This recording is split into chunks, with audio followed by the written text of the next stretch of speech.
Hi, this is Josh Marshall, and this is the Josh Marshall podcast featuring Kate Riga. We are recording at our normal time, Wednesdays, just a few minutes after 12 noon. And before we get started, I want to go over a couple things that we have talked about the last few episodes. First of all, we are still in the midst of our annual membership drive here at TPM. If you are a listener to the podcast, but you are not a member of TPM, please consider joining us, supporting the work we do, supporting what makes the podcast possible.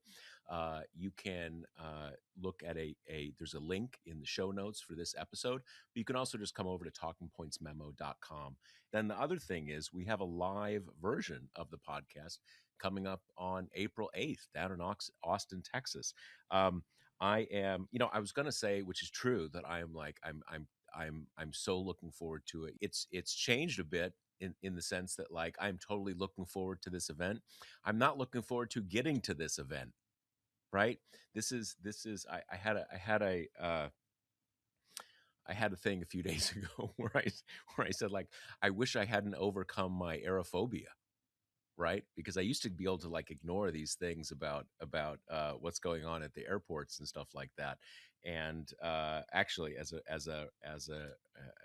recovering aerophobe, I especially don't like when we sort of seem to be nudging back into the uh, air commercial air crash era. We had something like, there was a period of, like, I think it was like 16 years where there were no flight fatalities in the United States, which is absolutely remarkable, and let's keep it up. But we do have this situation in the nation's airports, and that's a good segue to the first thing we are going to talk about, because we're going to talk about what is up with the TSA and with these delays. And this is very much this is very much in motion, because I think we're about to hear from Kate. She'll have more of an understanding of this, but maybe 24 hours ago, it seemed like there was sort of a deal to, like, fund TSA, and Democrats let Republicans do whatever they want to do with ICE in this reconciliation bill. That seemed to fall apart. Trump had raised the ante, trying to bring in the SAVE Act. Kate, what is the state of play right now? Are we going to, when you and I from different cities fly to Austin in a couple of weeks, are we still going to be dealing with this? I'm honestly shocked that it's gone along as long as it has, and it's gotten as bad as it has. Like in most major airports now, I mean, you have to get to your flight like 7 hours early. It's completely crazy. And you get the sense that the only reason Republicans kind of would have let it spiral this way is because they know Democrats don't like hurting people, and so this will make Democrats squeamish, and it'll make them kind of fold on the DHS stuff. Democrats have kind of slid out of that situation by repeatedly putting up TSA standalones, kind of putting the burden back on Republicans. And Trump's stance is just bewildering. I mean, negotiation wise, he seems to say, any deal Democrats like, I'm not going to be for, which is like, okay, so that takes everything off the table. But this thing of like sending ICE on top of having these like 18-hour lines is such just transparently awful politics that it kind of boggles the mind. Yeah, the I didn't realize until a couple days ago. I still kind of thought there was this kind of tug of war in which neither side was willing to sort of just do a clean TSA thing, and kind of all that kind of stuff. And then I realized, well, oh, actually, the Democrats have said over and over again, well, let's just fund the TSA, move on from that, and there's this. This is this case where you don't even need to imagine, like, if you met an alien and you had to explain what this was about. Just, I don't know, meet someone from Canada or, like, Belgium, right? Like, what is going on here? Because there's this paradox where uh, DHS has all of these agencies that are going to come under the emergency stuff. They're gonna, they're gonna keep running, and with ICE specifically, they've got a bunch of money because they got all this extra money with the big beautiful bill. So the people that this is about are totally unaffected, and the people who this has nothing to do with, TSA, are totally affected. It, but as you just said, and as I repeated, the Democrats are willing to do a totally clean TSA bill, TSA bill, and there is this kind of weird paradox here where Democrats are, just willing to move past this whole TSA thing. Republicans aren't. That's kind of weird. And what makes it uncanny is that you can say it's the Democrats' shutdown as many times as you want, but the reality is, and this is something, this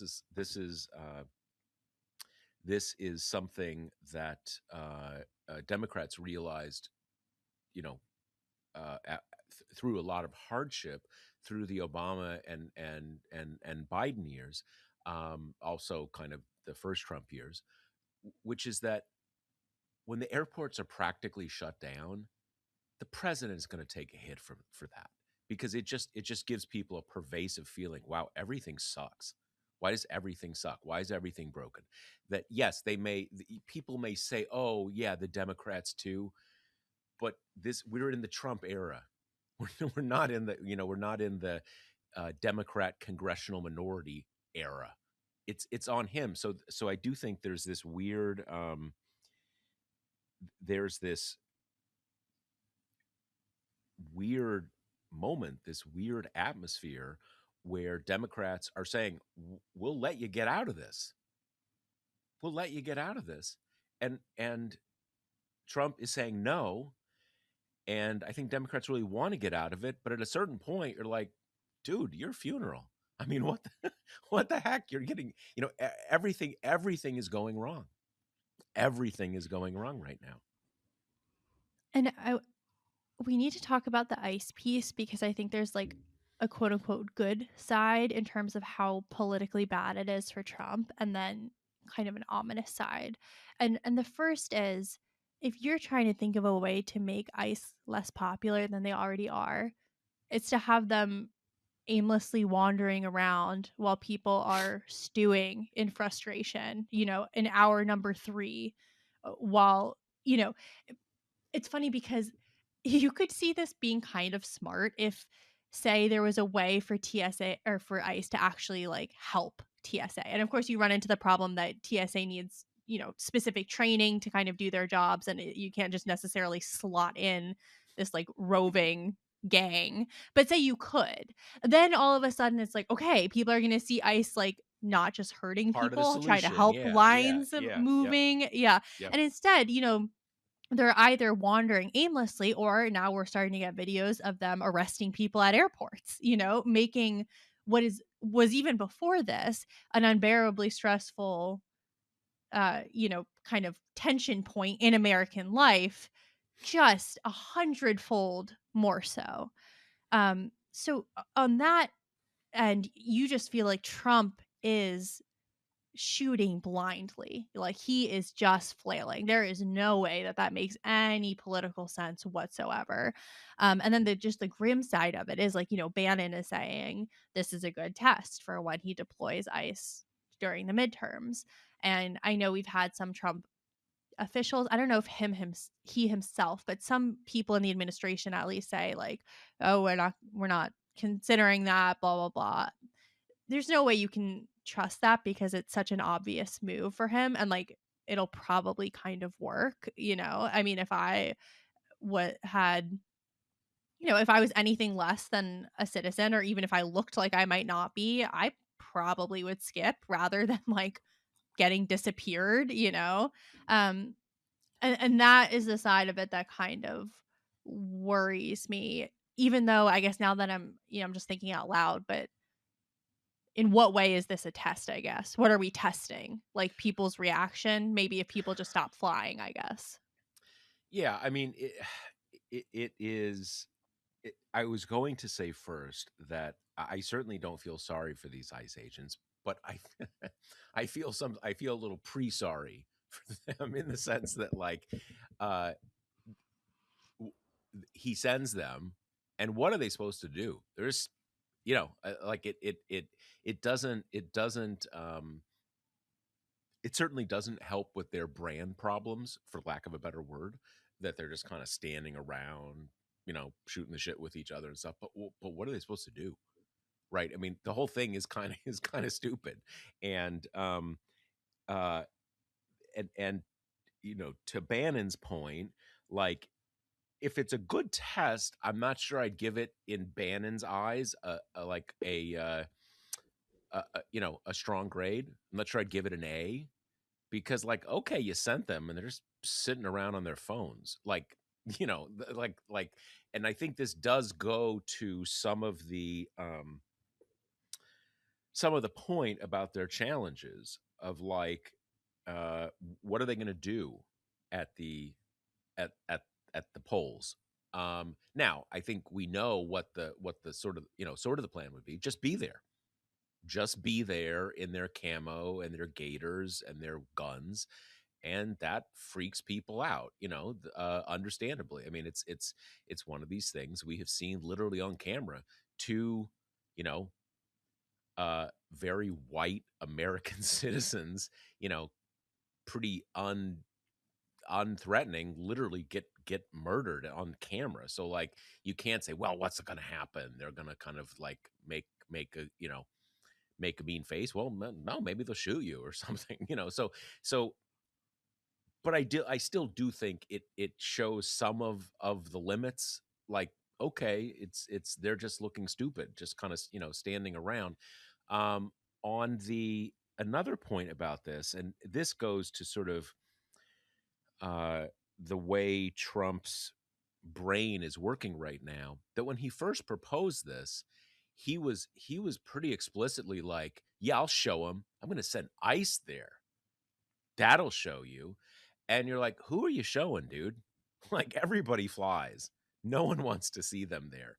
So you see the limits of his punitive mentality, that he himself can't figure out, am I doing this to sort of own the libs, like own the flying public, like, take that, I'm going to send the ice people there if you're complaining so much, or are you trying to solve the problem, which is actually your problem? This isn't kind of like, sucks to be you, Iran, we're dropping bombs on you. These are the people who are going to be voting in 6 months, or 6 7 months, or whenever that is. So he is deep into that lashing out thing that we've talked about, and often to no good purpose, right?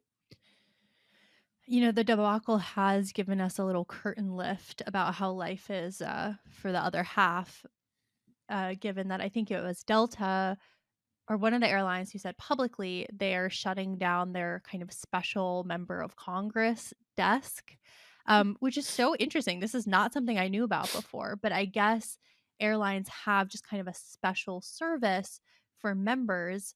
And it comes with, they're basically easily able to reschedule flights, right? And this is, it makes sense. They're flying, most of them are flying home every weekend. They have kind of uncertain vote timing. Like, Yep. you kind of see why you would need this.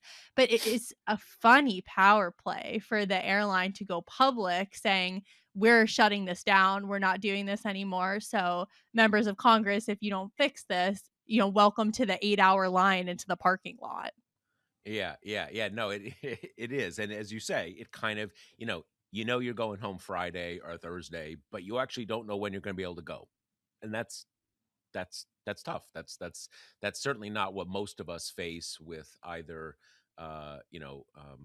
tourism travel, or going to see relatives, or an occasional work trip. On the other hand, they're not the only people in the country who've got complicated schedules. Believe me, there are people who fly constantly, and who have uncertain schedules and stuff. So it is just one of these things of, that's how life is. they get a special thing. And yes, it is kind of a power play to say like, oh, things are so tough, we're gonna have to shut down the Congress lives different lives than you do office that we run for you guys, right? Um, yeah, I share a lot of your bewilderment of how long can this go on? Because this is a really bumming people out, and the way that shutdowns usually work is they'll say, oh, the national parks are closed. Well, okay, I love the national parks. I want them to be funded more. It's great. But most of us are not like doing daily trips to the national parks, right? That's something, maybe you do once a year or something like that. And if it's closed, you maybe reschedule. But when you talk about, and not just you, when I've heard in the last few days, people talk about 3-hour waits, I almost can't believe that. I Like I know. keep asking myself, do they really mean a 3-hour wait? Do I have to like actually stand in that snaking line for 3 hours? Like, not just do I have to get there early. Am I actually waiting in that line that long? It's crazy. I know a relative of mine in a few days is taking relatively short flight, but one of these ones that's like 6 a.m. Right. So even normally when they say be there a couple hours late, it's almost like you're getting up in the middle of the night, it's 4 o'clock. And now they're kind of thinking like, should I just go the night before and like bring a sleeping bag? I mean, like what are we talking about? I mean, it's really and to bring it back to the point, things like this that are super visible, that kind of affect a huge slice of the population, they just don't last long at all. They don't last long at all. And I don't so yeah, I kind of don't get it, and I do feel like at some level, and we see this in a lot of things that are happening right now. I think there is a certain sense in the White House, like we're super unpopular right now, and kind of like in for a dime, in for a dollar. Like how much more unpopular is this going to make us? Right? Are we thinking we're going to win the midterms, and this might blow the midterms for us? So there's a kind of weird fatalism, and understandably, uh, certainly, some people see this and they draw the conclusion maybe they're not afraid of the elections, Josh. Maybe they got a plan. Maybe this whole idea that they're running scared about the elections is they're not.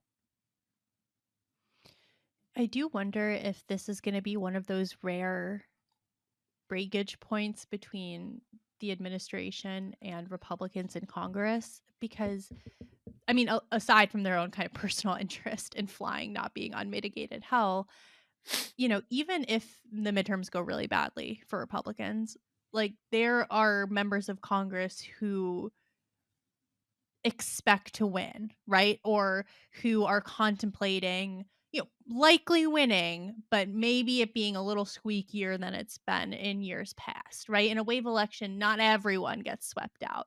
And if you're anyone who's like anywhere on that periphery, anywhere but like, kind of Trump plus 35 places, you don't like this. And I know, I think part of this is that the administration has learned better than anyone else that people have the memories of gnats, that you can kind of put people through really bad, hard things and they will forget and they won't really blame you. They'll just have this disparate sense of like, life in America sucks now. And, conservatives are very good at kind of turning that feeling to reactionary ends. Right. So I think that's in the mix as well. But it is it's something.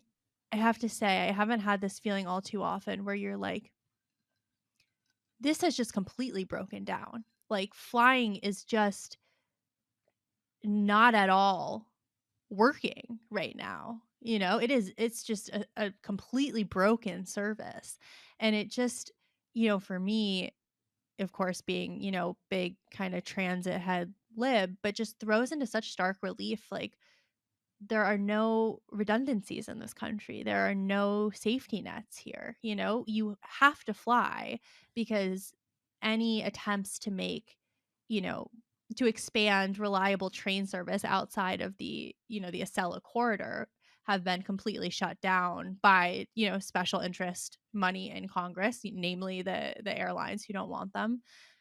Maybe you're like, well, we're a car country, you can drive. And it's like, because of Trump's war, gas prices are very high. I mean, it's just, you really, it feels, I don't want to be over dramatic, but it feels a little apocalyptic in terms of there are just things you thought more or less you could depend on. Flying might be unpleasant, you might have a wait. Going through security sucks. Like, planes are small and uncomfortable, but that's kind of the way that you go on long trips. And now it's like, that's not really an option right now.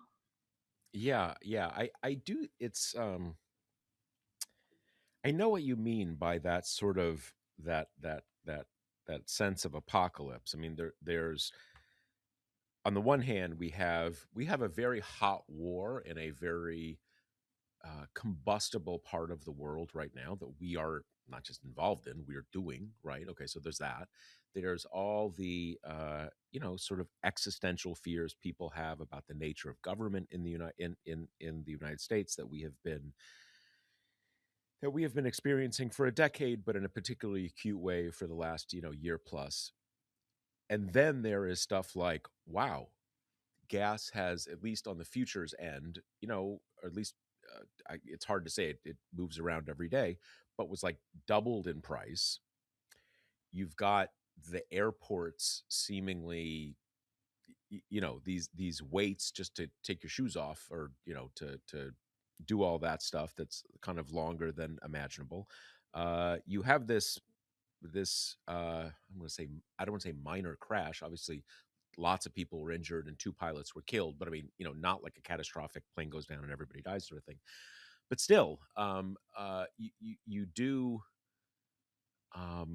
that may just be at some level. I'm sure it's a coincidence. I doubt it's directly tied to the TSA thing, but is it a little tied maybe to stuff that happened under Doge last year with lots of cuts and stuff like that? And you do have this sense of sort of like, is everything, not just is everything breaking down at once, but are the different things breaking down catalyzing the other things breaking down more?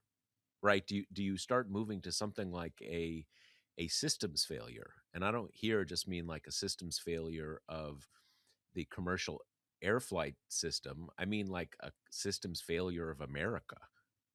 Like, what's going on here? Kind of lots of things are breaking down at once. I know this will be close to your heart, Kate, but I did notice. I'm sure you've already noticed, but I saw a headline in the last couple days that, like, yeah, we're going to keep the National Guard in D.C. through January 2029. Like, that's permanent now. Permanent as long as they can have a sense they control the government until then. And on the one hand, that's militarization of our cities, and we don't want things to go in that direction. But there is this other sense that it's not even like, oh, Trump's winning, he's changing our society. Is that like, you may fear that too. Maybe that's happening at some level. But our society is just uh, uh, giving way under the pressure of all of this stuff, and it is weird. And I do think what is so dangerous for the White House right now is that we are seeing this at these very visible and very affects everybody touch points in our society. The cost of a gallon of gas, the how long do you have to stay in that in those lines at the airport? Again, these are these like really tangible things. And as I think one of the things that gives that impression is that all these things are happening, and not necessarily that we're still in the place in this country where you say, why don't the adults fix it? But why don't at least the scared politicians act in their own self-interest and do something about it? That there's that sense of breakdown that you're like, wow, maybe all of the positive feedback loops, maybe all of the balancing things have just snapped and aren't functioning anymore. It's just so interesting when you compare kind of the Trump administration to these other, various types of autocratic regimes. And it's just totally missing the element of, that people will say, well, the Nazis had the trains running on time, right? The sense of like, you have to give people something in order to kind of convince them to give up all their power to you. And that's, almost always coupled with fear, right? Fear of an other, an outsider that they also need your protection for. But the plan here is just degrade government so it just can do almost nothing and leave 90% of us just completely fucked, like unable to get around in society, unable to buy things. And I think I just have to think that the blinders are coming from the fact that the United States is so stratified right now, and the rich people have never been farther from everyone else. And for them, none of this is that big a deal because they don't need any real government services when you can kind of pay for everything in a private form yourself. And there's just been such a withering of the ways that like the rest of us, the common man, kind of can push back and have any power in response, right? Like unions are completely withered and all the states are gerrymandered, and Republicans have all these like built-in advantages, and we've all been talking about this stuff forever. Like this has always been true, right? But it's just at such a glaring point right now.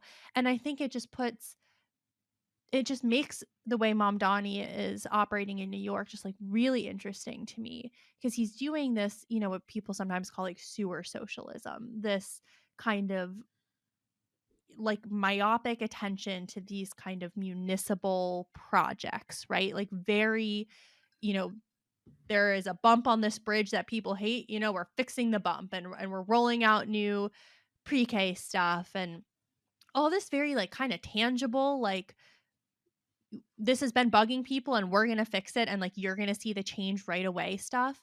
And I think that is such an important lesson, especially coupled with the Biden administration, which did all this stuff that should help, but it was all like planting seeds, right? He none of it came to fruition. It was too easy to unravel. It was moving too slow. There's no immediate gratification. And just looking at the shambolic state of things just makes me wonder, when Democrats get power next, there is so much leeway to make things better because things have been so completely shitty. But in order to do that, we are just going to need people of just a certain caliber, people who are not beholden to special interests, and not kind of perverted into this way where it only really matters if kind of rich people are happy, and everybody else is so beat down and powerless that you can kind of ride out their disapproval to some degree.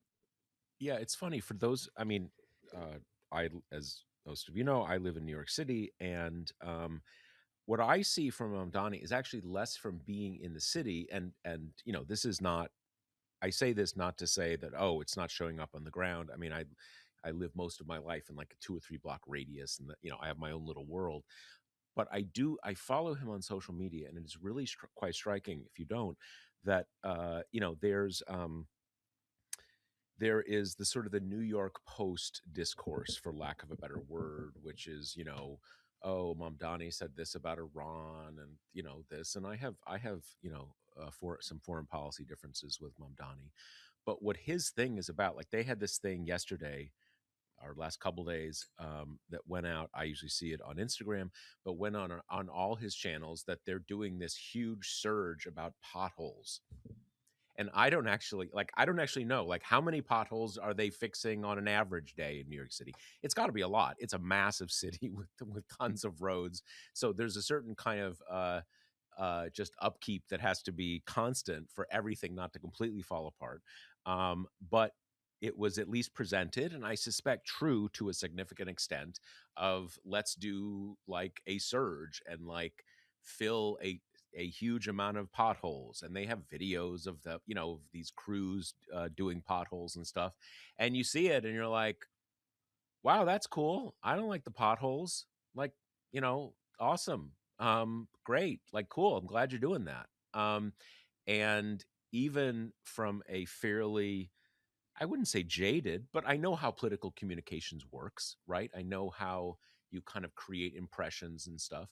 But it did kind of create an impression for me, like, oh wow, he's really kind of focusing on, you know, focusing on kind of bread and butter stuff of just kind of quality of life. They just launched this. I can't remember what they call it. It's basically like a community safety department, something like that. And I think generally the idea is one that we've heard a lot about in the last few years. You know, when someone's having a mental health crisis, you don't want to have you don't want to have police coming in there with guns drawn. That creates a very tense situation, and it also puts police in a situation that they're not trained for, and it's not fair to them either. That sort of stuff, you know, kind of a city department that is focused on public safety, public quality of life issues where you don't necessarily need and may not want police with all of the, you know, implied threat that comes through comes with police, firearms, handcuffs, et cetera, et cetera, et cetera. And I was struck by, they seem to be rolling it out in a way that is, they're not allowing it to become a, oh, so you don't like the NYPD or you're take it. They're avoiding that. They're kind, you know, they've done a good job on that. He just did, Mamdani just did yesterday this kind of very Mamdani kind of video where they are announcing, they just did a settlement with, I think, Taco Bell and Dunkin' Donuts about New York City has some law that is, you need to give employees some basic sense of predictability about when their hours are. You know, that you've got to have set hours. You can't just be calling people at you know, all times of day and night and saying you got to come right in. They did a settlement. You know, X number of a lot of employees are getting anywhere from, you know, 50, $100. Some are getting like $10,000. And he and the Department of Consumer Affairs lead do a little video where they're doing they were doing basically kind of a restaurant review of Taco Bell food and Dunkin' Donuts food.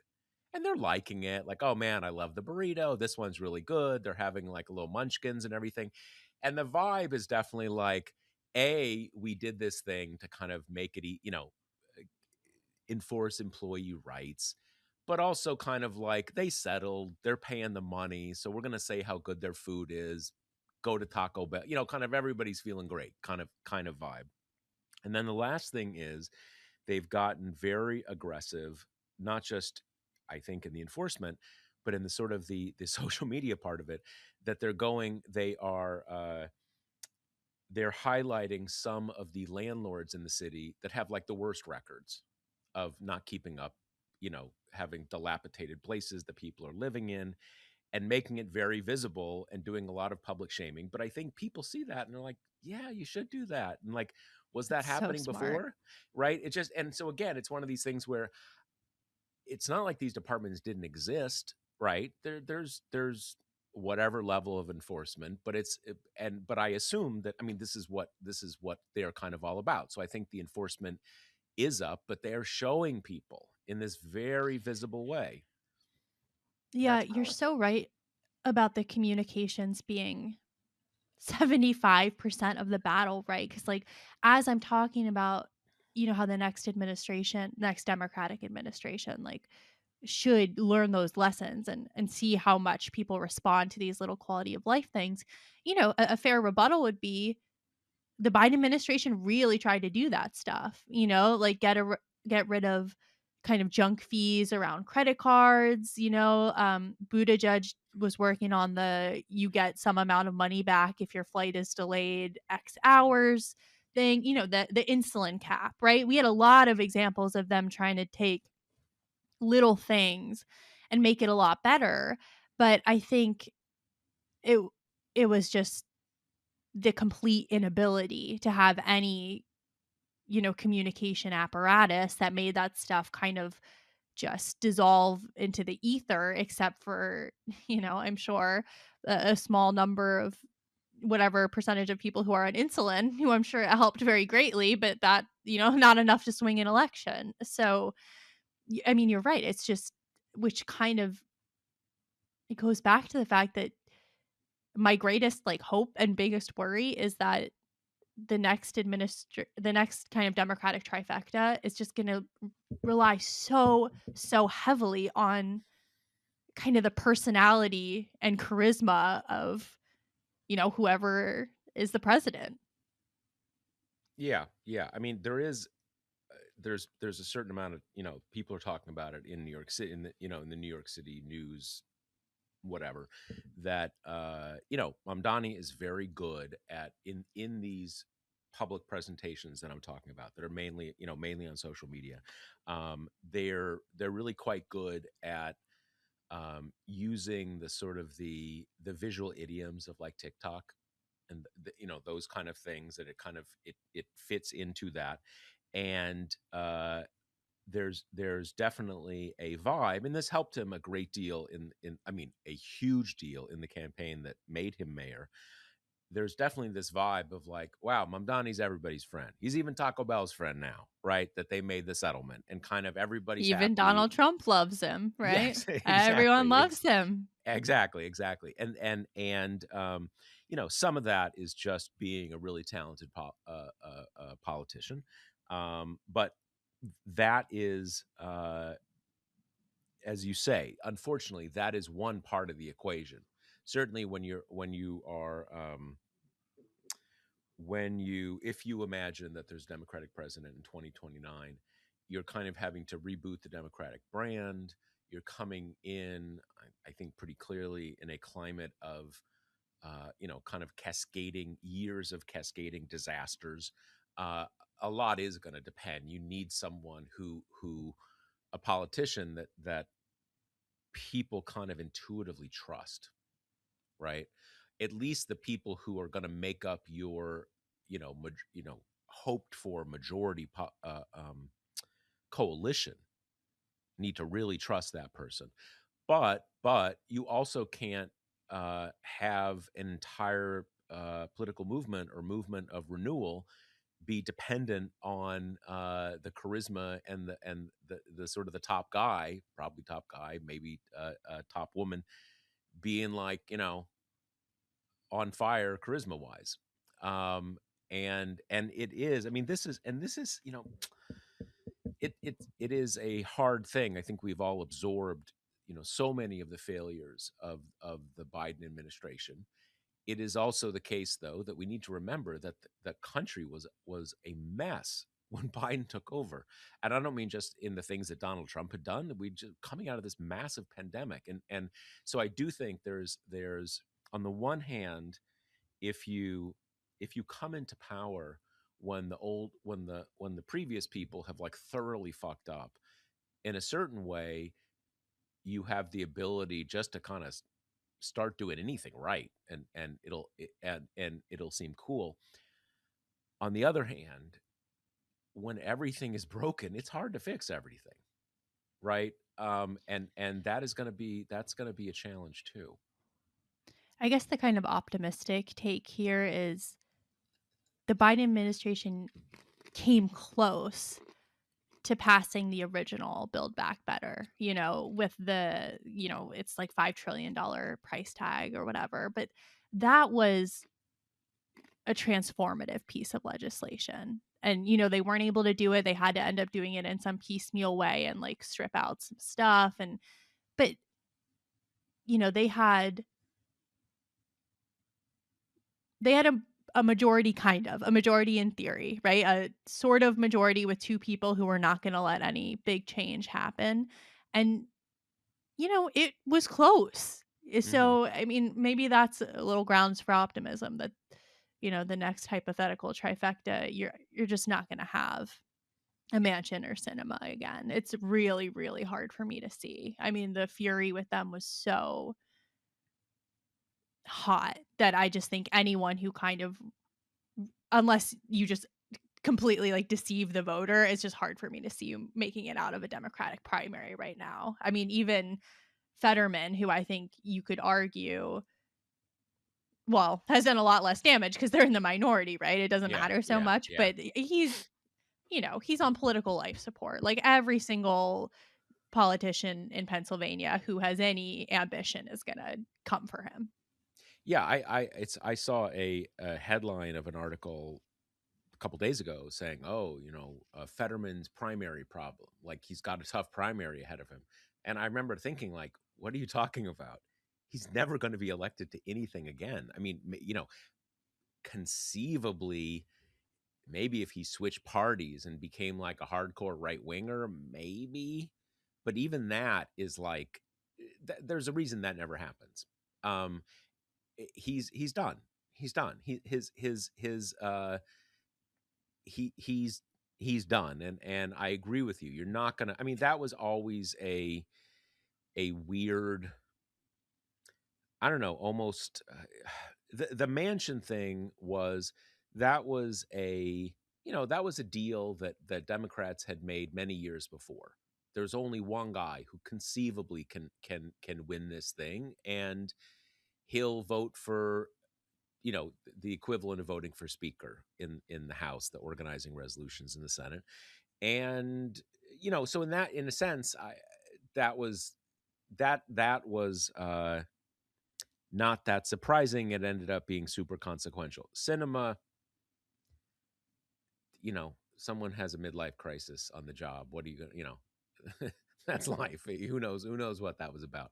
um one thing this reminds me of, though, I did a post a few days ago basically saying that um, I think there is a broad and growing sense among Democratic voters that we're never going to go back to 2015.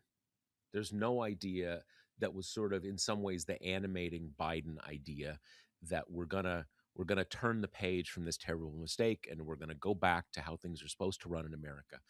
I think most Democratic voters know that that is done. That the entire uh, status quo ante was just destroyed and has been destroyed, and was weak enough that it allowed Trump to become president. And so there's no point in rebuilding that. You got to make something totally new.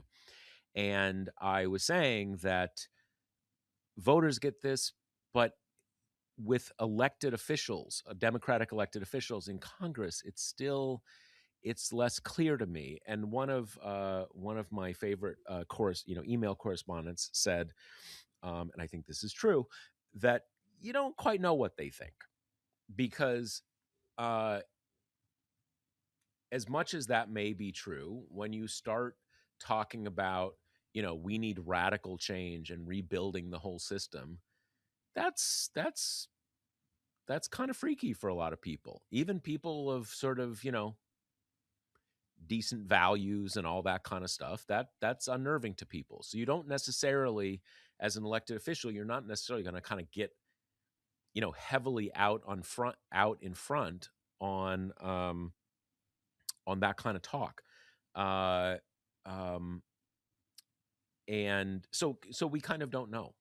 I think we kind of don't know where people where elected where elected officials are, what their kind of understanding of the current situation is. And that goes to just some very, very basic questions about what happens in, again, assuming a trifecta, which is a big assumption.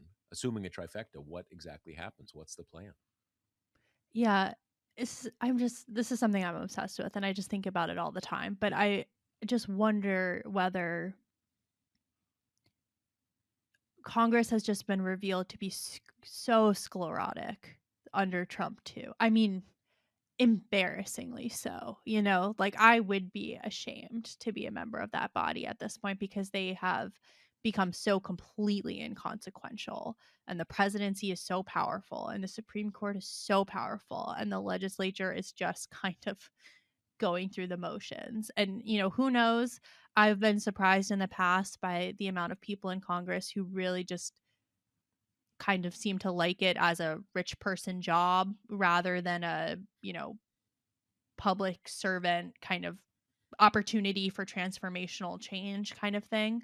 And maybe they're okay with just clocking in, clocking out, and just renaming post offices for the rest of time. But I hope that just what had to be a brutal experience under this administration will kind of compel Democrats, at least, to realize like they have to be willing to swing some punches and do some stuff, or else, I mean, why not just go serve on a board somewhere? Like, what's the use? Yeah, I mean, and there is we clearly need Congress to become much more powerful.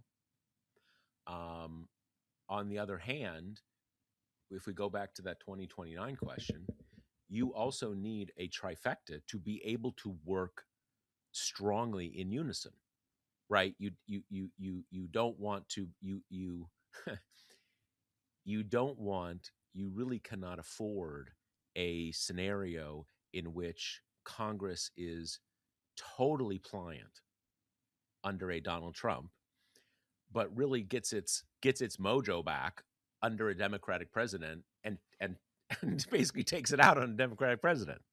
Right. Kind of overwhelming oversight, and like, um, kind of binding down the Democratic president. You do, because you do need to make a lot of change, and that is a tough thing, but it's not insoluble, in the sense that you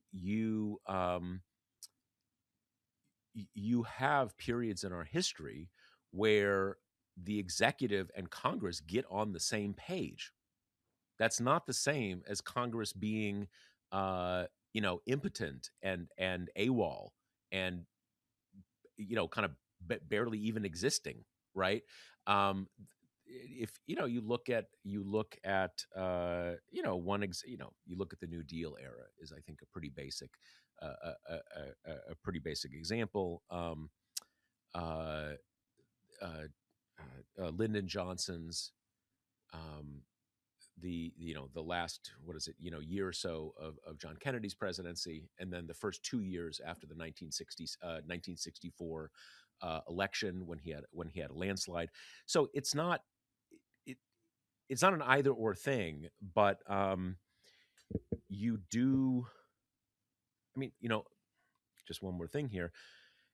It's another one of these examples of how, in the public mind, executive orders have kind of become this thing, this executive order, that executive order. And executive orders have a place, but they really only codify just what the president is doing as president. But we have gotten to this point where it's treated as such a given that Congress can't pass anything, that kind of executive orders is all there is. Um, so yeah,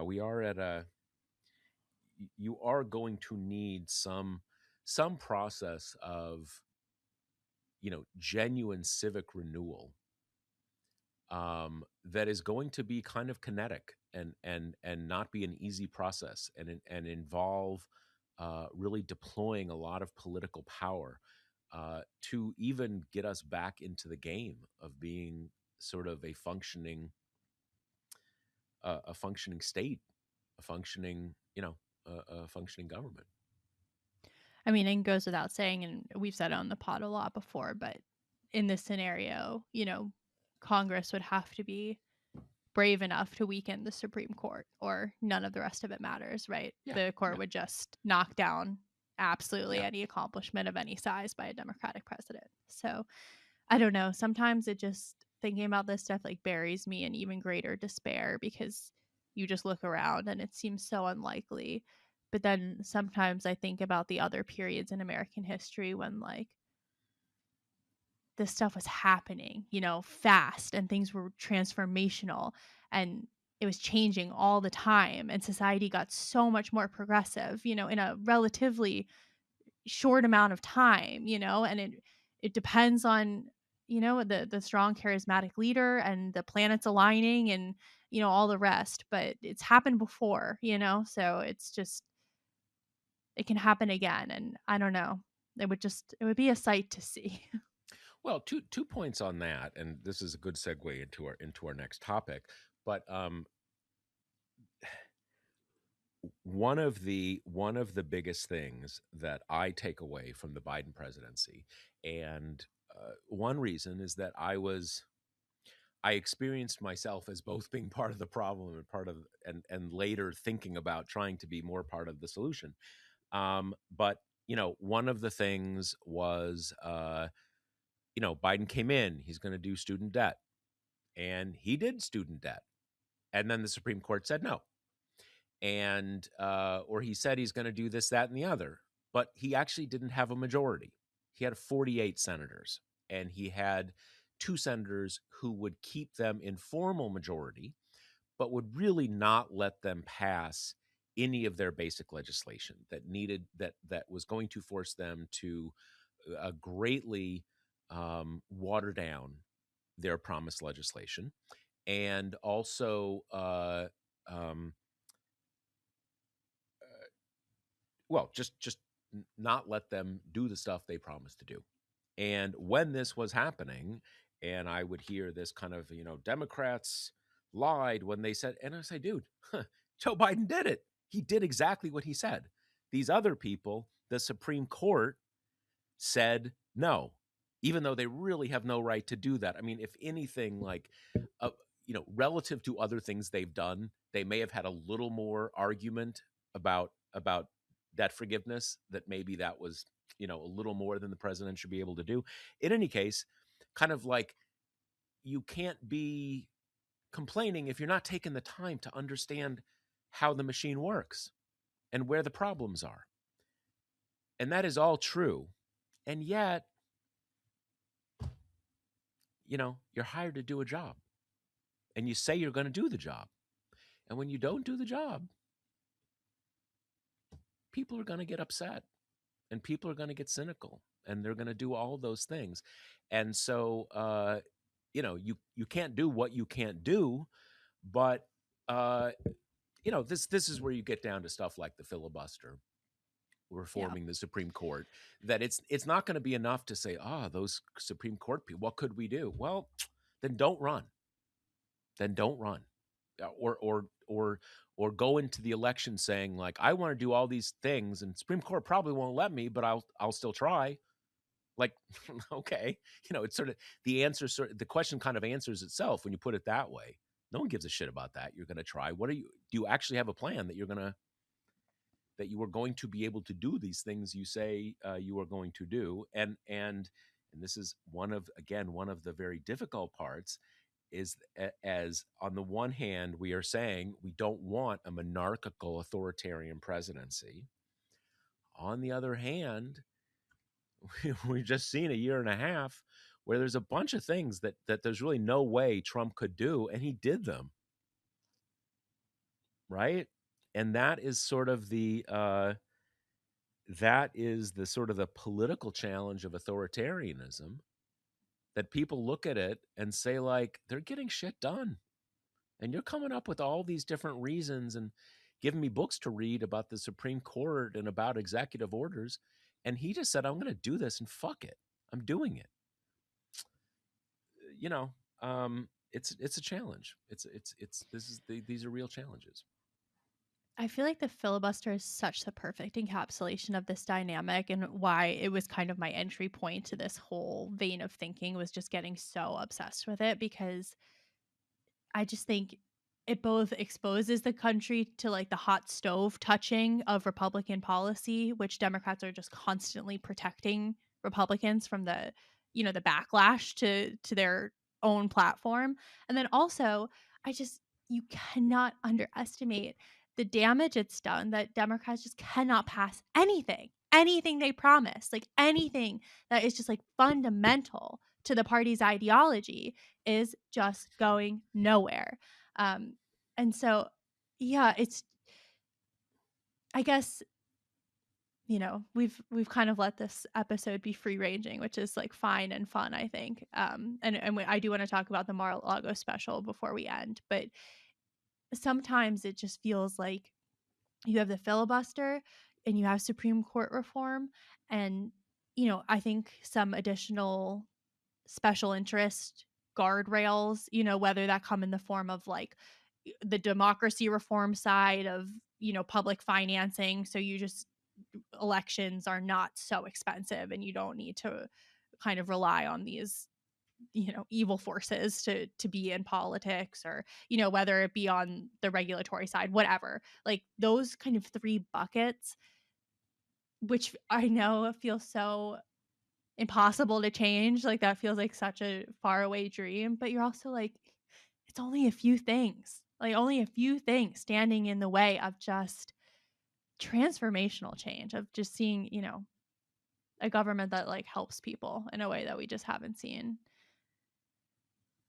Well, and even beyond government possibly making changes that you or I or our listeners might agree with, that when you get when you win the presidency and you win a majority in the House and you win the majority in the Senate, you're supposed to be able to pass legislation.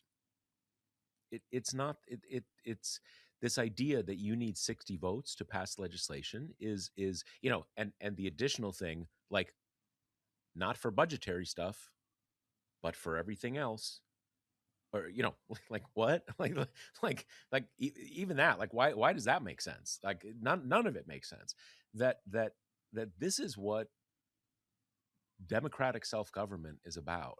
And so much of what we are, said it a million times, so much of what we are dealing with is the built up lack of trust in basically in the processes of democratic self-government, that people say, fuck it, I don't really care, or I'm going to send this guy up there who just breaks things because it'll be kind of fun, and everything needs to be broken.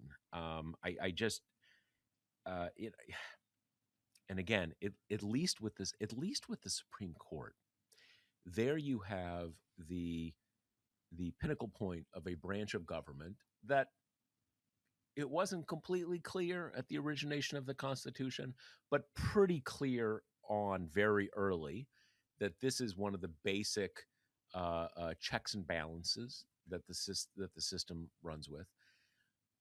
There, at least, you can say, well, there's there are big reasons why you don't want to kind of really, open up the hood and start really tinkering with a whole branch of government, and kind of say, okay, no, we're gonna dilute this, or we're gonna do that because we don't like the decisions it's making. I don't think it's just a matter of not liking. I think they're fundamentally corrupt decisions. But there's some arguments there with the filibuster on history, on basic democratic philosophy, on anything that's in the federal Constitution. There's no reason it's there at all. None.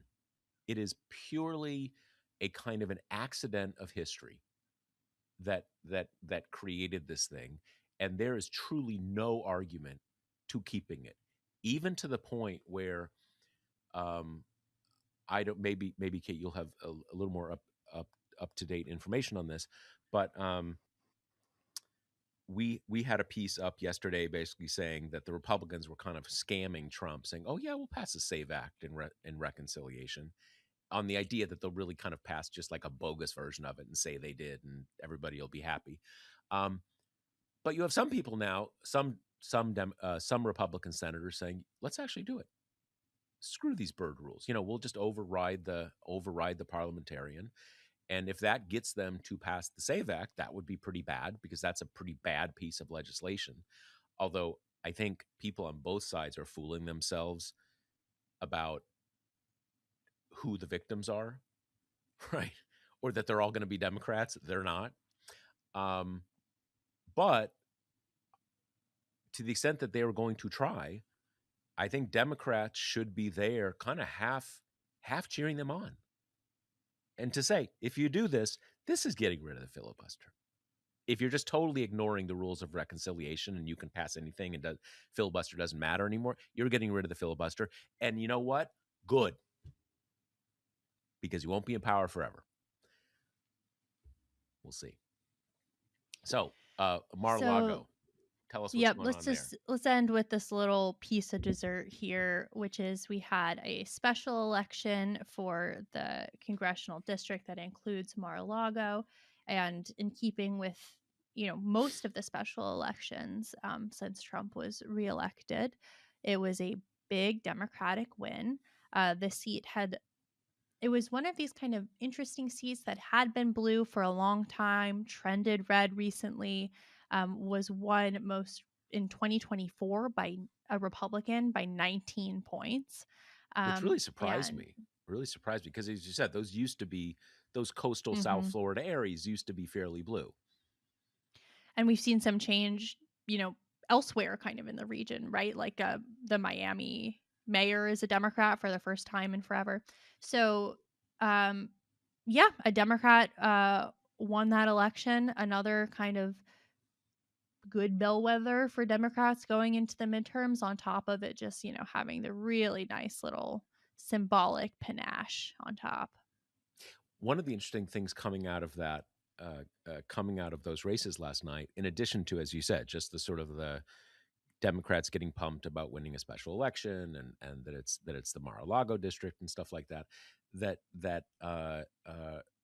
Florida Republicans are still figuring out whether they want to do a Texas like re-gerrymander, and just so everybody kind of has the full context here, it was the same in Texas. You really want to say re-gerrymander because it's already super gerrymandered down in Florida. So they're talking about just like, cranking it up to 11. And these races are giving people some pause because, again, you re gerrymander and you get it becomes kind of tight as a drum, and you get it too tight and it snaps. And you can have a situation where it's just basic math. If you expand the number of seats where you are probably in the majority, you you you start having a lot of seats where you're just kind of in the majority, and you get a wave and you can lose a lot of seats because of how you do that. And I think the consensus has been about the Texas gerrymander that it's a pretty smart gerrymander. They really kind of, because they didn't have to worry about the old days of not disenfranchising African American and Hispanic voters, that it seems like it's a pretty durable one, even in a wave election. Um, Florida is a different state. It's just the demography and how it's structured is different. So this is, in addition to kind of getting Democrats a little giddy, it is possible that this may slow down or actually stop Republican efforts to do this new gerrymander. Because if you're that swing in Mar-a-Lago, I think, what is it, the 2024 was a 19, Hmm. and I think it was, I don't think this new person won by a lot, but that means it was like at least a 20-point swing. Now, as we know, you can't, special elections, you can't just say, oh, it's a 20-point swing, it's going to be, that's not going to happen. Having said that, these were, again, not cases where the Republicans didn't see it coming. They spent a ton of money in both of these districts. They did see it coming. They knew it was a threat. They knew it was a danger, and they spent a ton of Trump money. endorsed. Yep. Yeah, I mean, Trump endorsed a state, state legislative. Trump doesn't care about stuff like that. Right. And they lost. But if you start thinking that that 10-point swings might be, might be an average, those are game changing things. And when you're seeing the level of swings that we are seeing now, who knows, right? And this goes back to, again, the reason I thought it was a good segue. We are all kind of in this long term waking and going back to sleep, long term nightmare of nothing matters. The country is falling apart and nothing matters. No, there none of the things. Well, this X won't happen because then a bunch of politicians will lose their jobs. So X won't happen. Well, you see X happening, and you're like, well, wait, X just happened, and nothing. There was no snapback. Well, we know all the stuff about special elections are not general elections. They're not midterms, but they're still pretty indicative. And I saw a poll out, and the latest poll I saw today had Trump like 37%. Nothing matters until it does, right? And so you don't know if nothing matters until we see the results of the next election. So we will see. All um right. I think that's all we got. Yeah. Yep. See you next week. See ya.